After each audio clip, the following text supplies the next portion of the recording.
I read a lot of books, and I especially enjoy a lot of books that fall into the extreme horror slash splatterpunk genre. And I figured it would be a fun idea to illustrate some scenes from some of the books that I've read recently. Just gonna give out a small disclaimer that I will briefly gloss over the things that happen in these books. I'm not gonna go into any detail, but if any of the topics that you see now on screen seem triggering, maybe avoid these books, maybe avoid this video in general. Anyway, don't go harassing the authors that wrote these books either, because it's just fiction at the end of the day.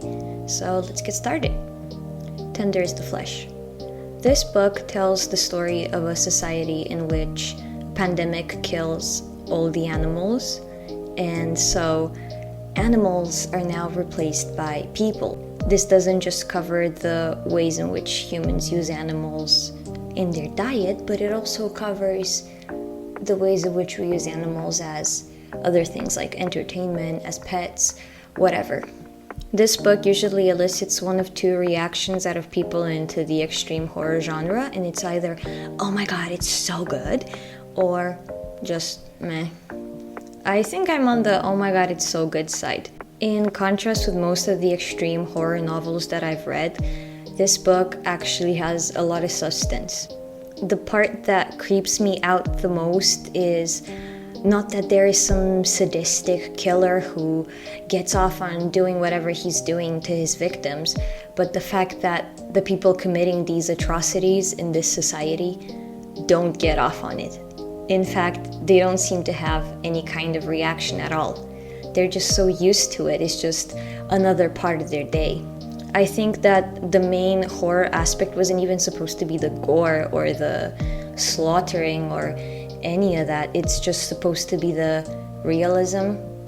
Even the author herself said that this is a book that's more about the horrors of capitalism, about how when we ignore slavery, we allow atrocities that are even worse to take place.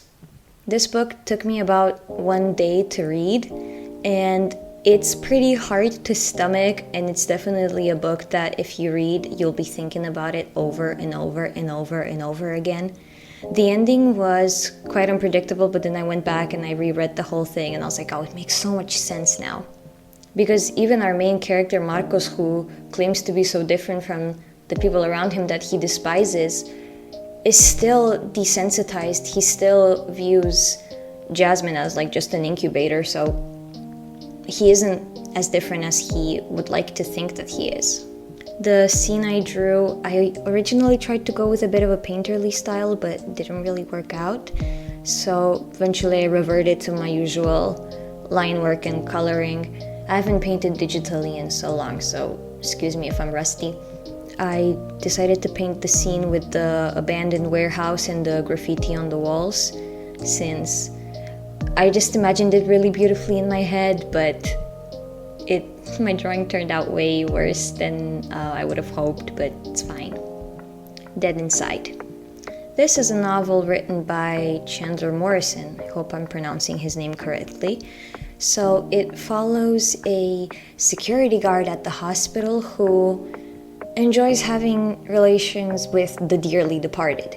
And he meets a doctor who works in the same hospital who has an appetite for deceased little humans. Watch me try to skid around like YouTube's censorship guidelines. This book is, sometimes I've seen it described as a dark comedy, splatterpunk, dark humor, whatever. I don't know if the intention behind it was to be funny, but it came off as incredibly funny to me at some point. Like, yeah, the whole premise is very dark and grim and disgusting, but the main character is just, he's such an asshole, and he literally thinks that his attraction to the dead makes him better than other people. It's absolutely hilarious. He is the epitome of like 4chan, Reddit, and the pits of Tumblr. Like, if all those things were to be combined and like made into a person, it'd be him. It'd be the main character of this book. We never actually learn his name. We only know the name of the doctor, which is Helen, and that's the person I'm drawing on the screen now. This book is kind of a boy meets girl sort of story. So our degenerate main character is the kind of guy who gives off Ted Kaczynski, the mystic terrorist vibes. And our Dr. Helen is pretty much just a normal person. As the story progresses, Helen seems to have a good effect on the degenerate main character, and he doesn't really seem to like that. This book is also incredibly short. You could probably finish it in a couple hours, but if you are going to read it, watch out for, I think it was page 98 at the abortion clinic. That's all you need to know. Along the Path of Torment. This is another Chandler Morrison book, and I would say I had very high expectations for this book, but I was fairly disappointed.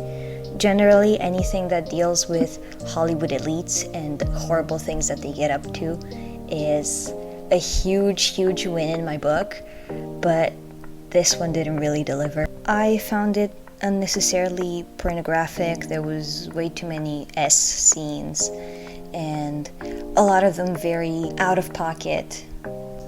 Just don't think that this book is for me. It didn't really scare me or make me think deeply about anything. I would say that the main character is a typical Chandler Morrison main character where he is greatly unlikable.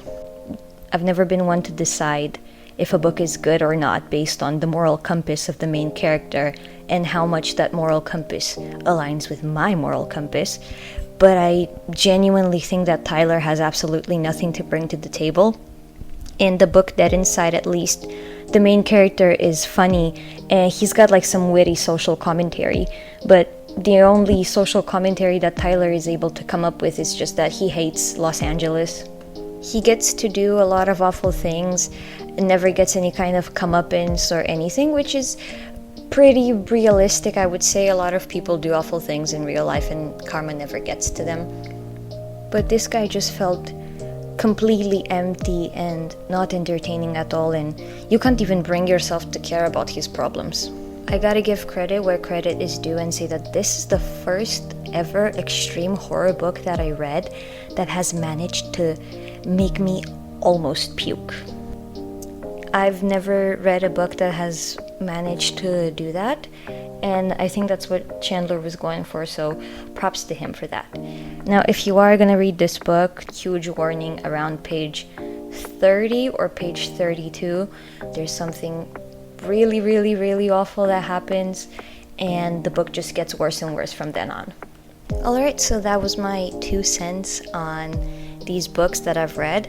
I've read so many more horror books, and specifically books in the extreme horror genre, that I plan to make illustrations for because I just really enjoy this genre sometimes. As you can see, I've changed the background.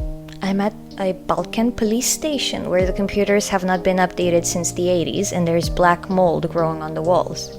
And I have a feeling that this is where I'm gonna end up if I keep reading books like this. Anyway, I'm signing off. Goodbye.